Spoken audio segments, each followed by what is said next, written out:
ฮัลโหลสบายดีทุกคนสบายดีวิกเกนมื้อนี้เป็นวันอาทิตย์ทั้งแม่บ้านข่อยกับมะยางอยู่แคมป์น้ำอีกแหละแคมป์ทะเลแต่ว่าจากบ้านข่อยมาประมาณ20 กว่านาที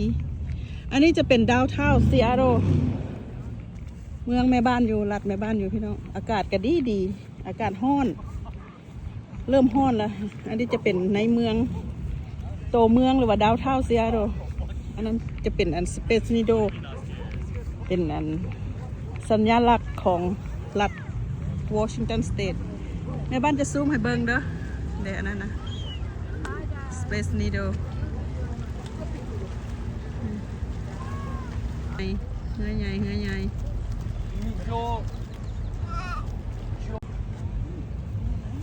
ทิวทัศน์งามพี่น้องแถวนี้ก็จะเป็นบนอพาร์ตเมนต์คอนโดเขาเจ้า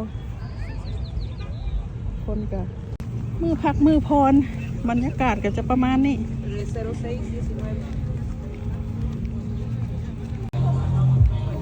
ถ่ายรูปผู้สาวงามลายเด้ เป็นสัญลักษณ์อีหยังกะบ่ฮู้อธิบายบ่ถูกแต่ว่ามีจนสุดไปฮอดพูนสุดพุ่นเลยกระแจอันนี้นะ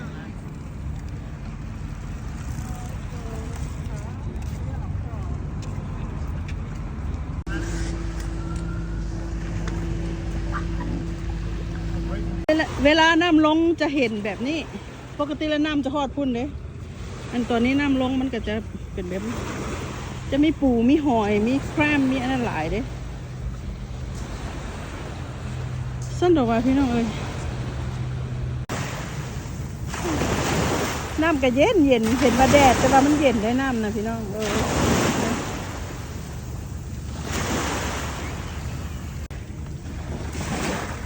ธรรมชาติงามบอกพี่น้องเลย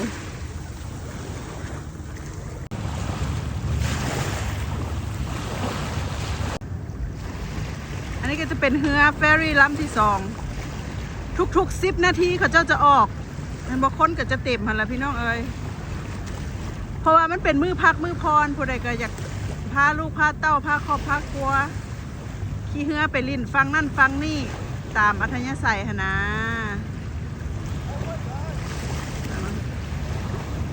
แม่บ้านก็เคยขี่หลายเทือแล้วแหละขี่หลายเทือแล้วพาลูกพาเต้าพาเขาเจ้าไปขี่เป็นตะมวนคักกันแหละ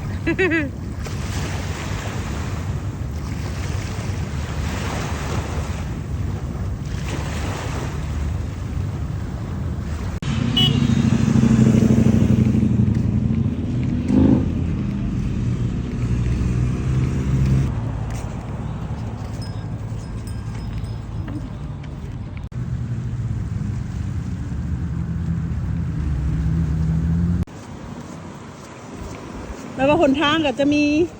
ทางกลางหันเฉพาะรถแล้วก็ทางที่2หันเฉพาะรถทีบรถอย่างเขาเจ้าขี่แบบเขาขี่สเก็ตอย่างแล้วบัดนี้เส้นอันนี้ก็เฉพาะเฮายางได้พี่น้องมันจะเขาจะบ่ เขาจะบ่ปนกันได้มันจะเห็นบ่เลนนั่นจะเป็นรถจักรรถใหญ่เลนตัวนี้เลนที่2จะเป็นรถจักรหรือว่ารถอย่างก็แล้วแต่ขี่สเก็ตอันนี้เฉพาะทางเฮายางได้เขาเจ้าจะบ่ปนกันได้พี่น้องเอ้ยระเบียบกฎหมายเขาเจ้านะ สั้นดอกว่านี่กระดิ่งแ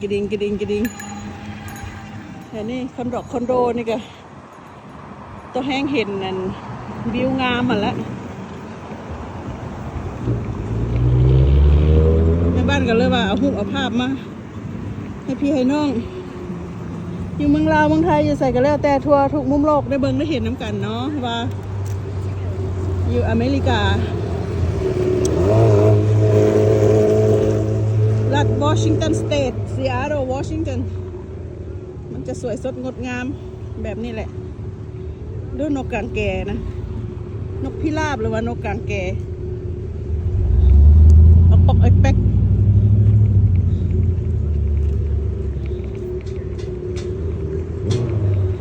โอเคพี่น้องเอ้ยไปกันเด้อ